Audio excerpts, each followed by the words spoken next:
اس نے کہا میں دجال ہوں اور وہ وقت قریب ہے جب کہ مجھ کو یہاں سے باہر نکلنے کی اجازت مل جائے گی۔ میں باہر نکل کر تمام زمین پر گھوموں گا۔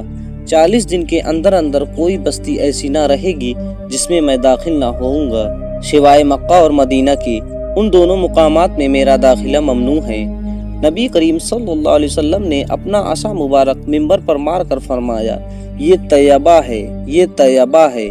میں تم کو یہی بتایا کرتا تھا، جان لو کہ دجال نہ شام کے سمندر میں ہے اور نہ ہی یمن کے سمندر میں، بلکہ وہ مشرق میں ہے۔ بلکہ نبی کریم صلی اللہ علیہ وسلم نے مشرق کی طرف ہاتھ سے اشارہ فرمایا۔ حضرت تمیم داری اور ان کے ساتھیوں نے جس جزیرے پر دجال سے ملاقات کی تھی، اس کا علم آج تک کسی کو نہیں ہو سکا، لیکن اس بارے میں بہت سارے دعوے کیے جاتے رہے ہیں کہ وہ پر اسرار جزیرہ کہاں ہے جہاں دجال جنجیروں میں جکڑا قید ہے۔ بعض لوگوں کا گمان ہے کہ بحر عرب میں موجود سقطرہ نامی جزیرہ ہی وہ جزیرہ ہے جہاں دجال قید ہے۔ یہ جزیرہ نہایت ہی عجیب و غریب مقام ہے۔ جزیرہ سقطرہ ملک یمن کا حصہ ہے اور ساحل سے 400 کلومیٹر کے فاصلے پر ہے۔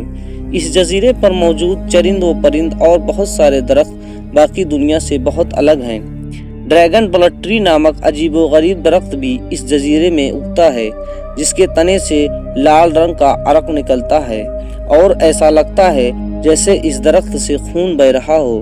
اس کے علاوہ اس جزیرے میں بھی کئی حیران کر دینے والے 700 اقسام کے درخت اور مخلوقات پائے جاتے ہیں۔ اس جزیرے پر ایک پہاڑ بھی موجود ہے جہاں ایک مشہور غار الحوق ہے جو 3 کلومیٹر لمبی ہے۔ اتنا بڑا غار پورے مشرقی وسطی میں کہیں موجود نہیں ہے۔ جیسا کہ حدیث میں ذکر ہے کہ دجال کا ظہور مشرق سے ہوگا اور ایسی جگہ پر ہوگا جہاں پہ وہ مشرقی وسطی کو متاثر کر سکے۔ لہٰذا ان تمام نشانیوں کی وجہ سے لوگ اس جزیرے کو دجال کا جزیرہ قرار دیتے ہیں۔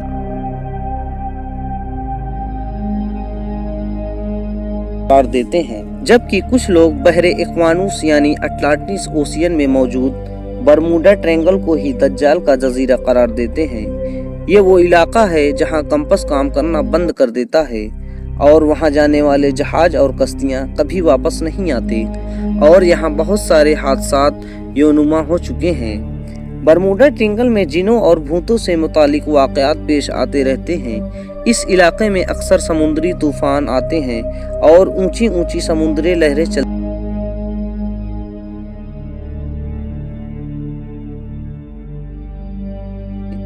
برموڈا دراصل کسی ایک جزیرے کا نام نہیں ہے، یہ ایک تپونما علاقہ ہے۔ اس کے اندر 300 سے زیادہ غیر آباد اور سنسان جزیرے موجود ہیں جہاں آج تک انسانوں نے قدم نہیں رکھا۔ اس جگہ پر برموڈا ٹرینگل پر کی گئی تحقیقاتی رپورٹ کو بھی آج تک شائع نہیں کی گئی۔ یوں لگتا ہے کہ دنیا کی حکومتوں کو اس کی اجازت نہیں۔ مشہور مصری محقق داؤد عیسیٰ کے مطابق برموڈا ٹیکون کا ایک بڑا حصہ دجال کے زیر استعمال ہے۔ اس نے باقاعدہ وہاں قلعے نما محل بنا رکھے ہیں جو ٹکون کی شکل میں موجود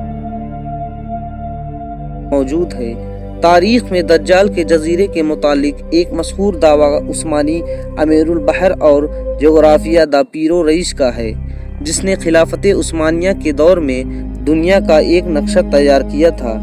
اس نقشے کو اگر ہم دیکھیں تو اس میں ایک پراسرار مقام کی نشاندہی کی گئی ہے جہاں اس نے ایک عجیب مخلوق کی تصویر بھی دکھائی ہے جو آدھا انسان اور آدھے جانور کی طرح نظر آتا ہے، جسے لوگوں نے دجال قرار دیا ہے۔ ترکی کے ایک مشہور مصنف قرشان برقان نے اپنی ایک کتاب میں لکھا ہے کہ دجال ایک جزیرے میں قید ہے جہاں سے وہ اپنے پیروکار یعنی امریکہ اور اسرائیل کو ہدایت دیتا ہے، اور امریکہ اور یہودیوں کی بحری جہازیں اس جزیرے تک جاتی ہیں جہاں وہ اس گرجے میں دجال سے ملاقات کرتے ہیں اور انہیں بتایا جاتا ہے کہ آگے کیا کرنا ہے۔ لیکن یہ معلومات اتنی خفیہ ہوتی ہے کہ آج تک کوئی بھی یہ نہ جان پایا کہ یہ جزیرہ کہاں موجود ہے۔ یہ جزیرہ کوئی عام جزیرہ نہیں، یہی وجہ ہے کہ یہ جزیرہ گوگل میپ پر بھی نہیں دیتا۔ عیسیٰ داؤد نے اپنی کتاب میں لکھا ہے کہ دجال زمانہ قدیم میں بحر الکاہل کے ان غیر آباد اور ویران جزیروں میں رہتا تھا، اور آپ صلی اللہ علیہ وسلم کے وصال تک وہ بیڑیوں میں جکڑا ہوا تھا۔ مگر آپ صلی اللہ علیہ وسلم کے وفات کے بعد اس کی بیڑیاں ٹوٹ گئی۔